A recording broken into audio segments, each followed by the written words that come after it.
何也生时春恨生，何也枯时秋恨成。深知身在情长在，怅望江头江水声。本期投稿故事非常精彩，就连解决事情的师傅都说这件事由谁来讲都有说法。我当时听到的时候都懵了，而且这个师傅的解决方式我保证大家都没听过。Hello， 大家好，我是阿茶，欢迎收听新一期的鬼话怪谈。先说一下故事背景，投稿的粉丝是个男生，南昌人，从小没有妈妈，爸爸也是一直在外地做生意，在他16岁的时候才回到他身边，但是仅仅在一起住了1年，他爸爸就在他17岁的时候出车祸走了，事故地点就在他们家马路附近。当初他包括他的家人都没什么玄学常识，家里也没有任何信仰，他爸爸虽然是横死的，但是在他们的概念里也没有想到什么超度啥的。而他第一次发生灵异事件是在2014年，那会儿他也算是网瘾少年了，经常在家附近上网打游戏，每次都玩到凌晨4、5点才回家。他们家呢正好住在江边，过个马路就是。然后那天晚上他玩到后半夜，从网吧走回家，江边的大马路吧，到了这个点也没啥车了。当时他还边走边跟朋友抠字讨论排位呢，结果走着走着就被东西给绊了一下。当时就觉得脚踝边有一种凉凉的感觉，像是有什么东西给缠住了，他心里就咯噔一下，低头一看是只死猫，应该还是那种出了车祸被压死的那种，死状特别惨。特别是在夜里，他就觉得这大晚上的一种让人战悚的感觉很难形容。当时绕道走了之后就回家洗了个澡躺下了，那会儿正值冬天，他就喜欢把头蒙在被子里玩手机。差不多到5点了吧，他整个人还是清醒的，因为蒙在被子里，各种感官都被放大了。他突然就听到有那种走路的动静，就在客厅里来回踱步。他还以为听差了，就放下手机仔细去听，结果发现是真的有脚步声，动静就是那种皮鞋的声音，特别重。他家房门是关着的，然后就听见那个皮鞋声扣在地板上，但是又没有后脚跟落地的声音，就好像垫着脚尖一点点靠近，离他越来越近，越来越近。最后好像到他门口才停下来，那个声音停顿了几秒，他的房门好像被什么人用手用力的推摇，整个房间的窗户玻璃都有一点轻微的震动声。他当时都吓疯了，整个人就动不了了，并且他一直在跟朋友发消息，所以手机屏幕还亮着，朋友那边还发消息问他怎么突然不回了。总之时间差不多静止了有10几秒，再后面的事情他已经有点意识模糊了。就听到他床旁边有很重的叹气声，男的100%肯定。这时候他是清醒的，那个呼吸声就是一个男人的声音。之后又过了一会儿，他就在 QQ 上跟朋友说，现在立刻赶紧打电话给我。后面就是他跟朋友2个人硬生生熬到了天亮。天亮以后，他就把昨天晚上的事儿跟他奶奶说了，奶奶听了就只是觉得应该是他爸回来看他而已，所以就简单的带他在楼下烧个纸就完事儿了。他那会儿年纪也小，以为应该是这样吧，毕竟只是一个叹气，听不出什么声调。而这件事呢，也在他奶奶用简单的烧纸大法后结束。这里我再强调一下，他发生的所有事儿都是有关联的，后面差点没抢救过来。接着是第2件事儿，发生在2015年，也是同样类似的事情。那会儿他读书读不进去，加上家里也给买了电脑，于是他每天窝在家里。当时他是跟奶奶2个人一起住，只有他们俩。然后有一次奶奶下午出门走亲戚，他就戴着耳机在家玩游戏，玩到了晚上11点多，外面突然就下起了暴雨，还是降雨量极强的那种。他电脑桌旁边呢就是个小窗户，玩着玩着就听到耳机外有说话的动静，把耳机取下来，外面依旧是暴雨，但是在窗边能听到有很多人说话，就像是在吵架。他就顺着窗户往下看了一眼，外面空无一人。关上窗户，但那个声音还在，而且语速极快，叽叽喳喳的，说的有点像温州话，或者是那种快速讲的日语。他当时吧，不知道怎么想的，就想听清楚吵架的内容，于是又把耳朵贴在窗户那儿，可是一个字都听不清。他那会儿不是因为在打游戏嘛，就给他吵得特别烦，最后一直吵了差不多半个小时，声音才突然停止。再后来他应该是到了叛逆期，那段时间他跟奶奶经常吵架，就是在家彼此看不惯的那种。然后2016年底他就闹着要出去住，出去住之后呢，才是真正噩梦的开始，也是正题。这里说一下，他之所以天天打游戏宅在家里，还有一个原因，是他自己开网店，包括进货、客服一条龙都是他自己完成。他形容那会儿走过最远的路，也就是下个楼拿个货、取个快递啥的。不过这也正好救了他一命，因为后面只要一出门就会有怪事发生。当时呢，他因为网点收益不错，手上有点钱，所以就在南昌租了一个地段好的房子，一室一厅，客厅他几乎不用，都是在房间里待着。其实刚开始住进去那段时间还挺好的，但是后来他就经常能在屋里听到外面有翻塑料袋的动静。起初他以为是客厅里有老鼠呢，可是他那个小区很高档，而且自己住的又是高层，家里特别干净，再加上又不用厨房不开火的，就特别奇怪。当时也没有开窗，甚至到了后来，这个动静出现的次数越来越多，不仅是晚上，白天也有。只不过白天还好，但是这种情况持续久了吧，一到晚上他就难免有点害怕。最后就在朋友的建议下买了一条小狗。诡异的是，小狗第一天到他家就开始莫名狂吠，也不知道他在对着谁叫。当时他还问了卖狗的，说这狗是不是平时就很爱叫啊？但人家说真不是，平时特别乖。后来呢，他就把小狗关在了客厅的厨房。不过自从小狗来了之后，他就再也没有听到过塑料袋的动静了。然后吧，他当时忘了因为啥事儿了，就跟一个大学的室友重新联系上了，后面俩人还经常聊天。有一次室友就跟他说，你家小狗这不正常啊，这不管有没有生人都对着空气叫，是不是你家里有啥脏东西啊？那一下子他就想起2年前遇到的那些事儿，就问他有没有什么解决方式，比如去寺庙拜拜或者求求福之类的。室友就说他去过泰国请过佛牌之类的。关于他室友这件事儿真的特别极端，也是因为这件事儿他后来才跟这个人断了联系的。就是当时他这个大学同学吧，怎么说呢，就是喜欢男生，也有自己的男朋友，但因为跟男朋友感情之间出了点问题，于是他就去泰国找了一个师傅，请了一个阴牌，特别邪门。不过室友最初跟他说的时候，他内心就已经否定掉了。至于为什么说他极端呢，是因为室友请的牌子要每天半夜起床偷偷用尸油涂在她男朋友身上，他听着就觉得瘆得慌。虽然他肯定不搞室友这些东西，但是他还是听进去了一句话，就是室友说泰国的佛教比中国的要灵验很多。然后吧，他那会儿是玩论坛的，最终就认识了一个定居在泰国那边的代购，俩人加了微信，他就把自己的情况说了一下。不过当时在那个代购看来，这也不是什么大事儿。之后他就跟代购聊了一下泰国的文化，代购呢说自己只做正牌，因为居住在当地，自己也有信仰，就拜了泰国那边正经寺庙的师傅。这也就是这个粉丝找他买的主要原因，毕竟要是淘宝啥的，指不定买回来的是啥玩意儿呢。而那个代购卖的正牌在泰国本地特别有名，甚至能上当地拍卖那种，现在价格已经飙到好几万了。反正他当时跟人家聊得特别来，就请了一块。代购看他人还不错，所以也就没赚他什么中间差价啥的。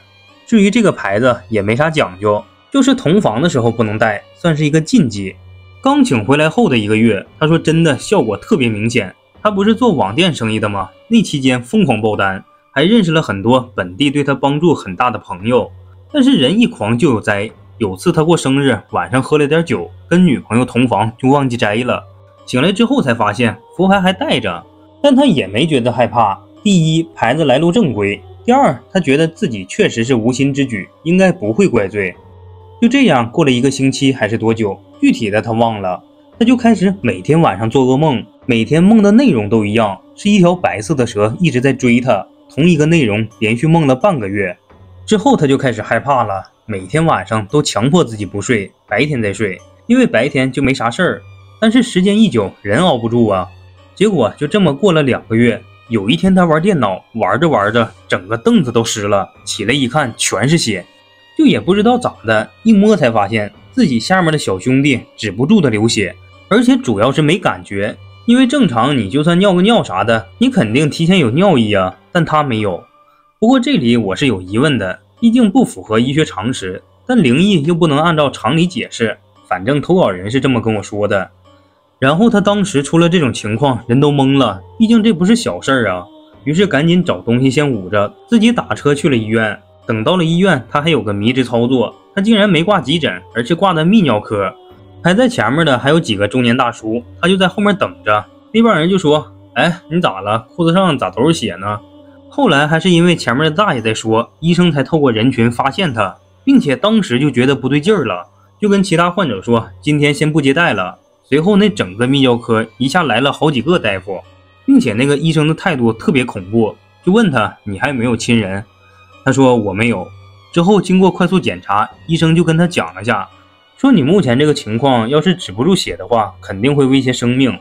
不过好在最后经过大夫全力抢救，才勉强给救了回来，但是他下面受了挺大影响的。然后自从这件事之后，回家他就开始各种找人，因为这只要不是傻子都知道不是正常生病上的事儿。再联想到牌子的禁忌之后一直的噩梦等等，他估计也就猜出来了。这期间呢，什么网上的、线下的、寺庙的、朋友推荐的师傅等等，这么说吧，从18年9月到19年初，他找了不下30个师傅，全国各地的都有。江西龙虎山很有名吧，他也去了，交了几万块钱，屁用没有。其实关于这一点，大家应该能理解，就是疾病乱投医嘛，没办法，生死攸关呢。说白了，那时候他在网上找的所谓的师傅都没聊几句，人家说啥他都觉得对，就哭哭给人家转钱。总之也都是说能看出来身上有事儿，也给操作了，但就是解决不了。那会儿包括他全家都没有什么玄学信仰，根本不知道该怎么办。将近20多万是他当时全部的存款，最后所有钱都没了，毫无作用，噩梦还是整宿的做。他整个人都变得很神经，到什么程度呢？就是一点风吹草动都能惊到自己，家里贴满了符，但只要一睡着，梦里还是各种蛇追着自己。那会儿他扛不住了，家里也都觉得这孩子有病吧，想把他送到精神病院去。恐怖到极点的时候，甚至想过自杀。可是当小刀拿在手上的时候，又会猛然的清醒过来，都不知道自己为什么这么做。然后大家可以猜猜他最终在哪儿找到的师傅？天涯论坛。他也是死马当活马医，就在上面发了一个求助帖，说有没有人可以帮帮他。然后他就遇到了一个，这个人特别牛逼，俩人加了微信，那边就弹视频过来。因为微信视频上没有美颜嘛，所以能很清楚的看到他最直接的状态，并且这期间他什么都没说，顶多就是自己帖子上写的被灵异事件缠身了啥的。但是那个师傅看了他以后，就能直接开口说出他身上曾经发生过的事儿。他说你在之前是不是曾经有一次走过夜路，怎么样的，就是他第一次遇到灵异事件那个死猫的事儿。他直接就惊了，说你怎么知道？我还听到有皮鞋的声音。然后那个师傅接着他这句话就说，他叹了一口气，对不对？我靠，那一瞬间他整个人的世界观都塌了。就是大家能相信吗？一个人只跟你视了一个频，看到你的脸就能知道你全部的事儿。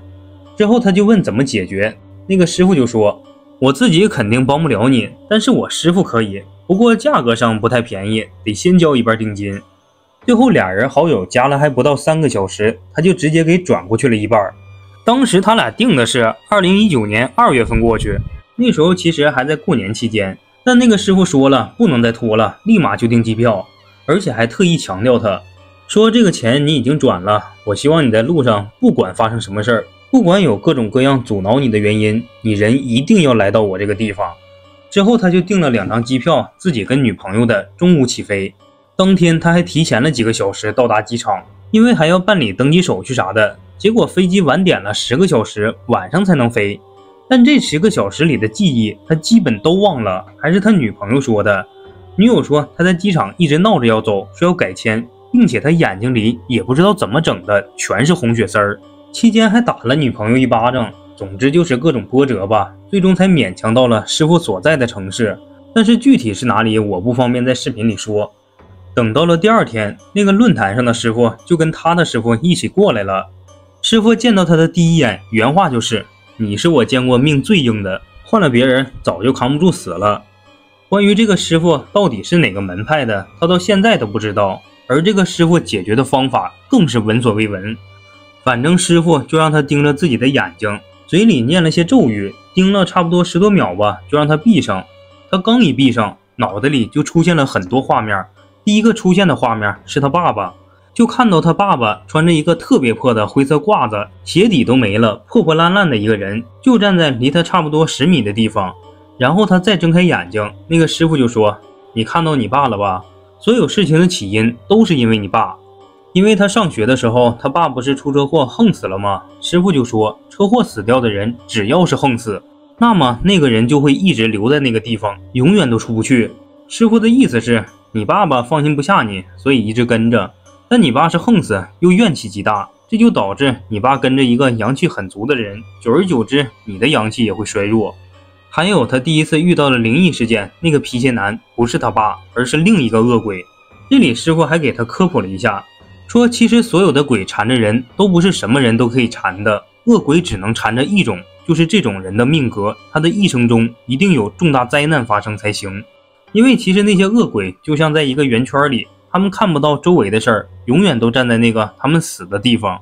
但是如果这时候有一个这种命格的人出现，从他们身边路过，那么这些恶鬼就可以看到，因为这个人注定要死。师傅说他就是这种命格的人，只不过遇到灵异事件后会加速这个进程。然后前前后后跟着他的一共有7个鬼，包括那个佛牌里的。师傅就跟之前一样，一个一个解决，基本都是让他盯着自己的眼睛，然后让7个鬼一个个上他身当面谈。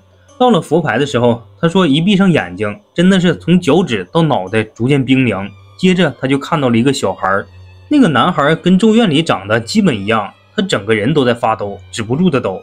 那个师傅就说其他的鬼都可以送走，但是这个佛牌里的我解决不了，所以只能给灭了。但是不是真的他也不知道，反正都完事以后，他整个人就好像轻了几十斤那种。